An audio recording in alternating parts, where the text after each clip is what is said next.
Kisah ini sangat terdengar aneh ya mungkin di telinga kita semua, yaitu seorang ibu yang rela memakan kotoran anaknya sendiri itu demi kesembuhan penyakit 4 anaknya tercinta. Sungguh ritual yang tidak semua orang itu mampu melakukannya. Nah, bagaimana kronologinya sampai-sampai si ibu ini melaksanakan ritual itu? Mari kita simak kisahnya.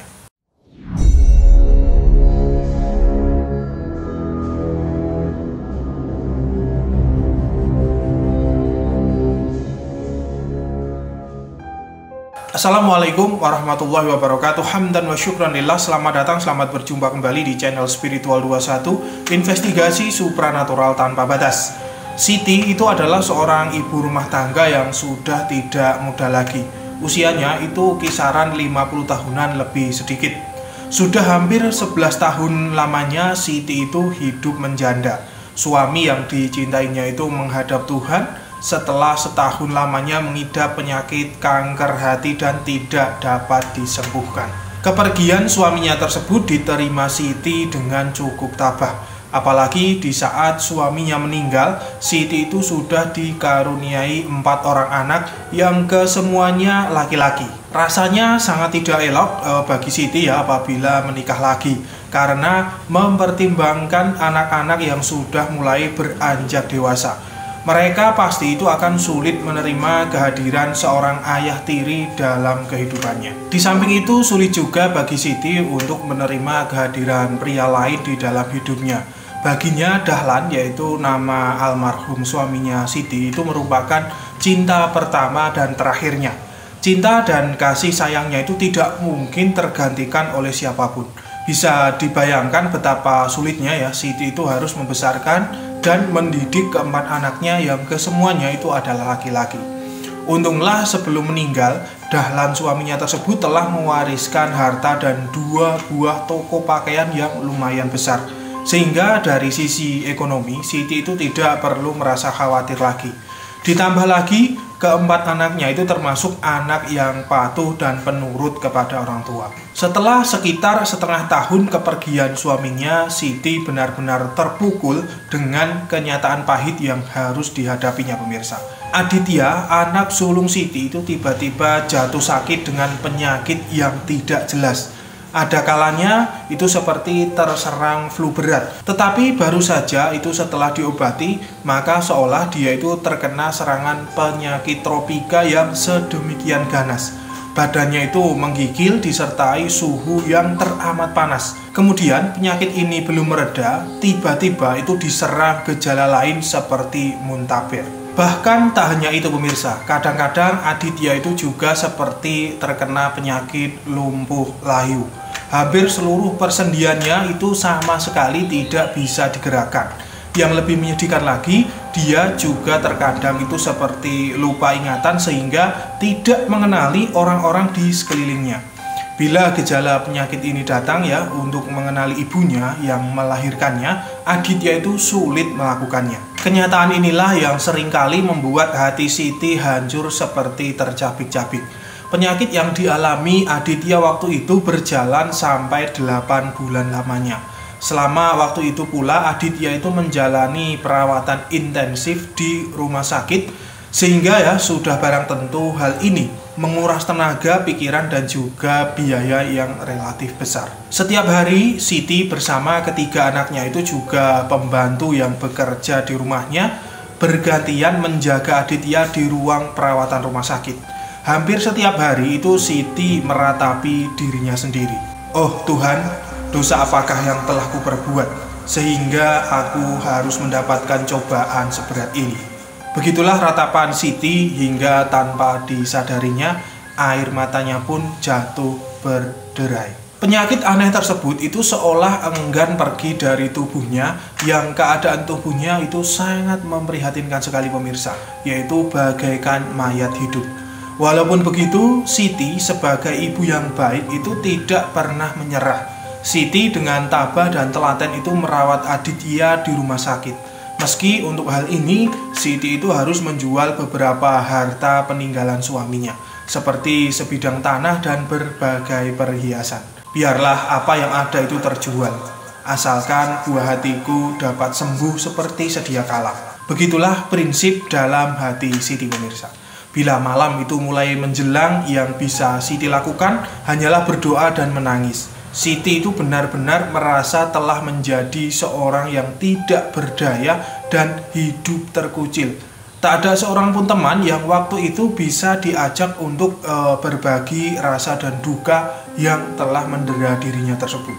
Rasa putus asa itu hampir-hampir menguasainya karena sakit Aditya juga tak kunjung sembuh. Beruntung saja Siti itu masih memiliki beberapa orang teman yang baik hati. Mereka inilah yang bersimpati melihat penderitaan hidup yang dialaminya. Nah, atas saran teman-temannya tersebut, Siti mencoba mendatangi tempat praktek beberapa orang paranormal. Dari sekitar 5 orang paranormal yang didatanginya, mereka semua itu menyimpulkan bahwa penyakit yang diderita Aditya anaknya itu merupakan suatu penyakit yang diwariskan oleh kakek buyutnya. Dari keterangan paranormal yang didatanginya itu, Siti benar-benar bingung dan tidak habis pikir. Kenapa orang lain yang berbuat dosa dan kesalahan, lalu anaknya yang harus menerima hukumannya? Apakah ini yang dinamakan hukum karma? Siti itu terus saja bingung dan tidak menemukan jawabannya. Pada akhirnya Siti mencoba untuk tidak mempercayai apa yang disampaikan oleh beberapa paranormal yang didatanginya itu. Siti pun terus berusaha mencari jawaban sekaligus upaya pengobatan penyakit yang diderita Aditya anaknya, yang mana semakin hari itu semakin parah keadaannya pemirsa. Akhir dari pencariannya tersebut, di saat hatinya itu tengah dilanda kegalauan yang amat sangat karena tim dokter itu mulai angkat tangan. Pada suatu malam dirinya si Siti ini bermimpi dengan mimpi yang cukup aneh. Di dalam mimpi itu Siti seperti berada di sebuah padepokan di atas puncak gunung. Di padepokan inilah Siti itu ditemui oleh sosok kakek yang menyebut dirinya adalah Eyang Sambang. Setelah Siti mengingat-ingat bahwa Eyang Sambang itu ternyata adalah nama dari kakek almarhum Dahlan, yaitu suaminya yang telah meninggal. Nah, dalam mimpi itu sosok kakek Eyang Sambang tersebut memberikan wejangan. Cucuku, kau benar-benar tabah dalam menghadapi semua ini. Perlu kamu ketahui bahwa untuk mengobati penyakit anakmu itu bukanlah hal yang mudah. Ketahuilah, penyakit yang menyerang anakmu itu sesungguhnya adalah karena suatu nadar yang telah kuucapkan. Namun sebelum nadar itu sempat kulaksanakan, aku telah meninggal dunia. Sesungguhnya penyakit anakmu itu bisa sembuh, tetapi syaratnya cukup berat sekali. Apakah engkau sanggup, cucuku? Nah, mendengar wejangan Eyang Sambang yang demikian itu, hati Siti itu mulai ada rasa sedikit lega. Dalam hatinya itu berkata, akhirnya ada juga obat yang selama ini dia cari. Akhirnya Siti pun menyanggupi apapun syarat yang harus dilakukannya, asalkan Aditya anaknya itu bisa segera sembuh. Kemudian Eyang Sambang itu melanjutkan wejangannya. Jika engkau benar-benar sanggup syaratnya, maka aku akan berikan obatnya. Obat anakmu tersebut yaitu engkau harus memakan kotoran anakmu sendiri. Ini sudah menjadi ketentuan sebab dulu aku bernazar, yaitu apabila aku punya cucu laki-laki, maka aku akan memakan kotorannya. Dan akhirnya lahirlah cucuku Dahlan, suamimu, ayah dari Aditya anakmu itu. Sayangnya aku tidak pernah melaksanakan nadar itu hingga akhir hayatku. Nah, tak berapa lama kemudian si Siti itu terbangun dari tidurnya. Seketika itu pula dirinya ingat akan cerita suaminya, yaitu bahwa kakeknya itu pernah bernadar akan memakan kotoran cucunya itu jika punya cucu laki-laki. Singkat cerita, mimpi itu melahirkan kebimbangan dalam hati Siti pemirsa. Dirinya itu mencoba tidak mempercayai dan mengabaikan mimpi itu. Tetapi anehnya, mimpi yang sama kembali datang keesokan malamnya. Dalam hati Siti itu berkata seperti ini. Kalau benar mimpi itu, mengapa aku yang diharuskan melaksanakan nazar tersebut? Bukankah aku ini bukan cucunya secara langsung? Aku juga tidak pernah mengenal siapa Eyang Sambang. Aku hanyalah seorang mantu. Kebimbangan itu terus mendera hati Siti. Namun ketika mengingat penderitaan yang harus dialami Aditya anaknya, maka muncullah tekad yang kuat di dalam dirinya. Singkat cerita, di siang hari Siti itu tiba di rumah sakit. Dilihatnya Aditya masih terbaring, matanya itu terpejam dan sesekali terdengar erangan yang memilukan. Sementara Erlangga, anak kedua Siti itu tertidur dengan berlandaskan lengannya ya. Mungkin terlalu capek karena menjaga kakaknya tersebut. Nah, akhirnya selang beberapa saat, tiba-tiba saja Aditya itu ingin buang air besar. Dengan penuh kasih sayang dibersihkanlah kotoran anaknya tersebut. Lalu diambilnya sedikit dengan wadah yang sudah dipersiapkan Siti. Setelah selesai membersihkan kotoran Aditya, lalu Siti membangunkan Erlangga dan memberitahukan bahwa dirinya itu akan segera pulang sebentar. Erlangga begitu mengerti penderitaan ibunya. Karena itu, tanpa banyak pertanyaan lagi, dia menganggukkan kepalanya tanda setuju. Singkat cerita, setibanya di rumah itu Siti membuka wadah kecil berisi kotoran tersebut. Otomatis perutnya mual ya, seakan mau muntah. Siti mulai ragu-ragu untuk melakukannya pemirsa. Namun ketika mengingat penderitaan anaknya, Siti pun timbul rasa nekat. Kemudian Siti itu mencari cara dengan memutar otak untuk menghilangkan rasa jijik. Akhirnya Siti memilih cara yaitu dengan menenggak setengah botol anggur putih cap orang tua. Manakala kesadarannya itu mulai hilang karena pengaruh alkohol, lalu diambilnya wadah yang berisi kotoran tersebut. Ajaib, ternyata sama sekali Siti itu tidak merasa jijik dan langsung memakan kotoran tersebut. Kemudian karena terlalu mabuk, Siti pun tertidur pulas. Ketika tidur tersebut, lalu datang mimpi dari Eyang Sambang. Dan dalam mimpinya, Eyang Sambang itu berkata, "Terima kasih cucuku, engkau telah melunasi nadarku." Kemudian selang beberapa saat Siti pun terbangun, lalu dikejutkan dengan datangnya Erlangga, anaknya yang nomor 2 itu pemirsa. Erlangga mengatakan bahwa Aditya itu sudah terbangun, sudah bisa duduk meski sambil bersandar dan mengatakan ya bahwa dirinya itu ingin segera pulang ke rumah. Nah, mendengar kabar tersebut, Siti hampir-hampir tidak percaya apa yang disampaikan anaknya yang nomor 2 itu. Singkat cerita, di pagi hari, Siti melihat anaknya yaitu Aditya yang terbaring, kini telah duduk bersandar. Siti benar-benar terharu, sangat senang sekali melihat anaknya itu berangsur-angsur pulih. Seminggu kemudian, Aditya sudah dinyatakan sehat dan bisa menjalani rawat jalan. Dokter menyatakan bahwa perkembangan Aditya itu cukup signifikan sekali. Dokter pun mengakui bahwa ada keajaiban yang terjadi pada diri Aditya. Nah, singkat cerita, 11 tahun peristiwa itu berlalu. Tetapi rangkaian kejadian aneh seperti itu ternyata sudah dialami Siti 3 kali.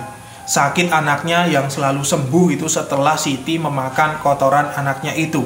Anehnya lagi, secara berurutan anaknya sakit. Yang pertama Aditya, lalu disusul Erlangga, dan anaknya yang nomor 3 Narendra. Gejala penyakit yang dideritanya sama persis dengan Aditya tersebut. Yang tak kalah aneh, ketika mereka semua sakit, berbagai cara pengobatan itu tidak bisa menyembuhkannya. Lalu mimpi yang sama datang. Eyang Sambang selalu meminta Siti itu untuk memakan kotoran anaknya. Lalu setelah itu ajaib, anaknya langsung sembuh. Siti itu tak punya pilihan lain karena sangat sayangnya kepada anak-anaknya.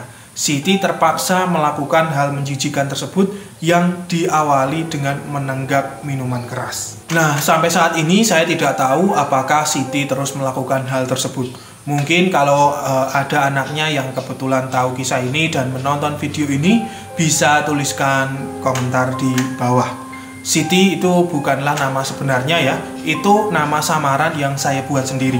Berkaca dari kisah yang cukup aneh dan menurut saya ini benar-benar gila. Karena rasanya di dunia ini mungkin tidak ada orang yang mau makan kotoran anaknya.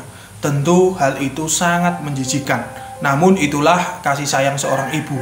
Apapun dilakukan demi anaknya tercinta. Benar-benar pengalaman hidup yang sangat luar biasa sekali bagi saya pribadi. Namun bila nadar tersebut ditarik ke hukum fikih ya, hukum agama, maka itu tidak boleh dilakukan pemirsa. Karena nadar tersebut adalah perbuatan tidak baik ya. Yang boleh dilakukan adalah nadar yang tidak menjijikkan seperti itu. Contohnya mungkin puasa ataupun berjalan kaki dan lain sebagainya.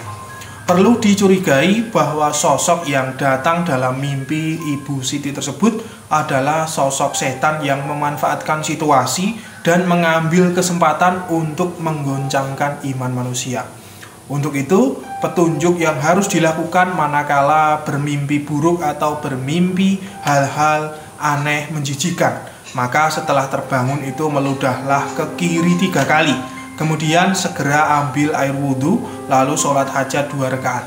Setelah itu minta petunjuk kepada Allah. Nah, caranya yaitu setelah sholat dengan membaca zikir Nabi Yunus itu sebanyak 41 kali ataupun 1000 kali kalau kuat.